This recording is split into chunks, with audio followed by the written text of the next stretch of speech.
السلام علیکم ناظرین، کیسے ہیں آپ سب؟ اللہ کے فضل و کرم سے خیریت و عافیت سے ہوں گے۔ ناظرین، ذی الحج کا مہینہ قریب ہے، لوگ حج کو جانے کی تیاریاں کر رہے ہیں۔ ہم اس ویڈیو میں بتانے والے ہیں کہ حج کی تیاری کیسی کریں۔ تو بنا کسی دیری کے ہم ویڈیو شروع کرتے ہیں۔ بسم اللہ الرحمن الرحیم۔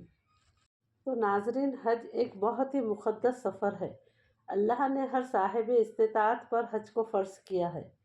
حج اسلام کا بنیادی ارکان میں سے ایک اہم ترین رکن ہے، اور یہ ہر اس شخص پر زندگی میں ایک مرتبہ فرض ہے جو صاحب استطاعت ہو۔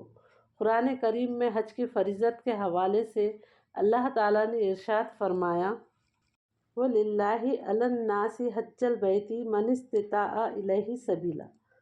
ترجمہ ہے، اور اللہ کے لیے لوگوں پر اس گھر کا حج فرض ہے جو بھی اس کی استطاعت رکھتا ہو، اور جو شخص استطاعت کے باوجود حج نہ کرے اس پر سخت وعید آئی ہے۔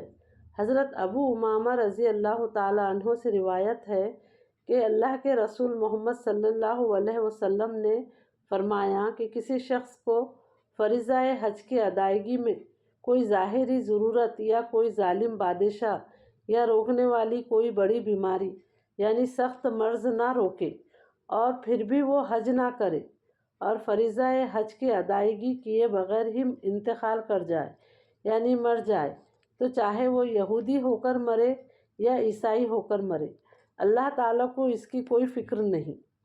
لہٰذا جو لوگ صاحب استطاعت ہیں ان کے لیے ضروری ہے کہ وہ حج کے سلسلے میں غفلت سے کام نہ لیں۔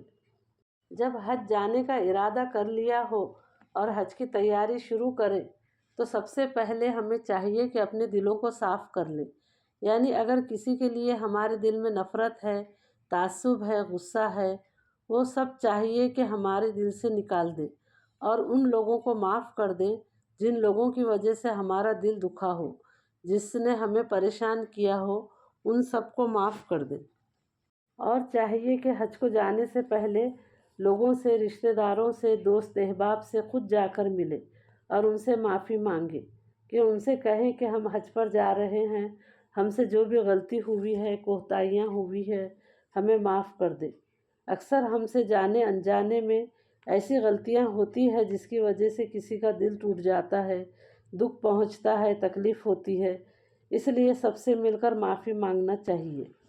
ہماری نیتوں میں دکھاوا نہیں ہونا چاہیے، تکبر نہیں ہونا چاہیے کہ ہم حج پر جا رہے ہیں، اور سب گناہوں سے توبہ کر لینا چاہیے، استغفار کرنا چاہیے۔ اگر کسی کا ادھار چکانا ہے تو اسے ادا کر دینا چاہیے، کسی کی امانت ہو تو اسے لوٹا دے، اور حج کے ارکان اور حج میں پڑھی جانے والی دعائیں اچھی طرح سے سیکھ لے۔ سفر کی دعا سے شروع کرے، احرام کی پابندیاں کیا ہوتی ہے، حج کی نیت کیسی کرتے ہیں، مسجد الحرام میں داخل ہونے کی دعا، طواف کی نیت، سعی کی دعائیں، مینا، عرفات، مزدلفہ، جمرات، ہر ایک اسٹیپ کا صحیح طریقے سیکھیے۔ اس کے لیے ایک آتھینٹک بک کا انتخاب کریں جس میں حج کے سارے مسائل ہوتے ہیں، اسے اچھی طریقے سے پڑھیں، سیکھیں، ہو سکے تو اپنے ساتھ ہی لے کر جائیں۔ یہ بہت مقدس سفر ہے اور فرض ہے، اس لیے اسے پورے اہتمام کے ساتھ کرنا چاہیے۔